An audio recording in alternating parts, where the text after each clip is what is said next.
Day 2 of India lockdown started on quite the high note, with our Finance Minister Nirmala Sitharaman finally bringing in the much awaited economic relief package in a bid to tackle the distress and panic and loss brought about by coronavirus. So let's begin right away with the highlights from her press conference today. Right at the beginning, a Rs 50 lakh per person medical insurance cover was given to all the frontline workers in COVID-19. Pradhan Mantri Garib Kalyan scheme will entail Rs 1.7 lakh crore, said the Finance Minister. Rs 5 kg worth of rice or wheat, as chosen, would be given to every poor citizen for the next 3 months for free. Rs 2,000 would be front-loaded to every farmer additionally. 8.7 crore people will benefit by this scheme by first week of April itself. The next relief measure was announced for the Narega section of society. MG Narega wages would be raised to ensure that Rs 2,000 per month would be given to workers. This move would benefit 5 crore families. Moving on, a one-time ex gratia of Rs 1,000 would be given in 2 installments over the next 3 months via direct benefit transfers directly to the accounts of the following: 3 crore poor senior citizens, poor women and Divyang people. For 20 crore women beneficiaries in the Jan Dhan Yojana or Women Jan Dhan account holders, an ex gratia amount of Rs 500 per month would be given for the next 3 months. Under the Ujjwala scheme, women will be given free cylinders for the next 3 months. This move is expected to benefit 8.3 crore families who are below the poverty line. 7 crore households will benefit from 63 lakh self-help groups. Rs 10 lakh collateral free loans are already available to them, which will now be raised to Rs 20 lakh. In the organized sector also there were a couple of measures. The first one being, Government of India will pay the EPF contribution of both the employer and the employee, which is 12% each, a total of 24% for the next 3 months, for those establishments where there are up to 100 employees and 90% of these employees are earning less than Rs 15,000 a month. The second organized sector announcement was with regards to EPFO.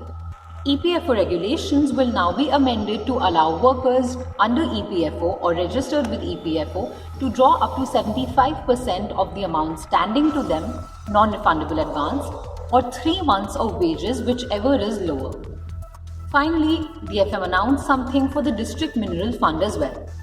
The government will request state governments to use the District Mineral Fund to augment medical testing and screening and also providing health attention.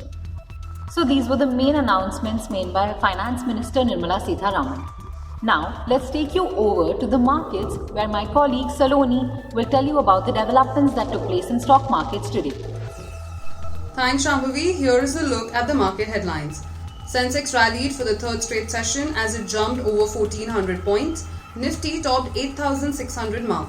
Investors were encouraged by Finance Minister's relief package, which is expected to support the rural and the semi-rural economy during this lockdown.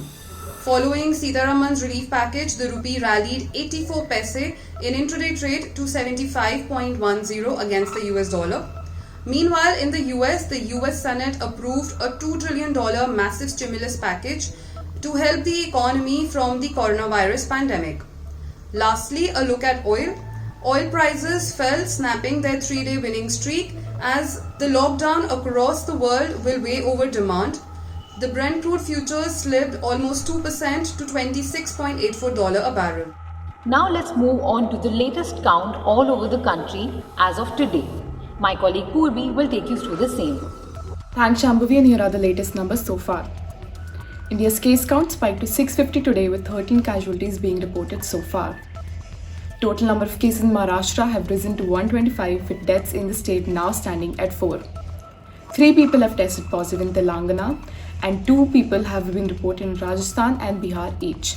3 people have also tested positive in Telangana. 48 people who had come into contact with the first fatality in Kashmir have been put in quarantine. 3 cases have been detected in Goa, 4 in Lucknow and 1 in West Bengal. A Mohalla clinic doctor and his family have also tested positive in Delhi, and 800 people have been put in quarantine. These were the latest numbers as of 5 p.m. Over to you, Shambhavi. Now, moving on to some international news and updates for today.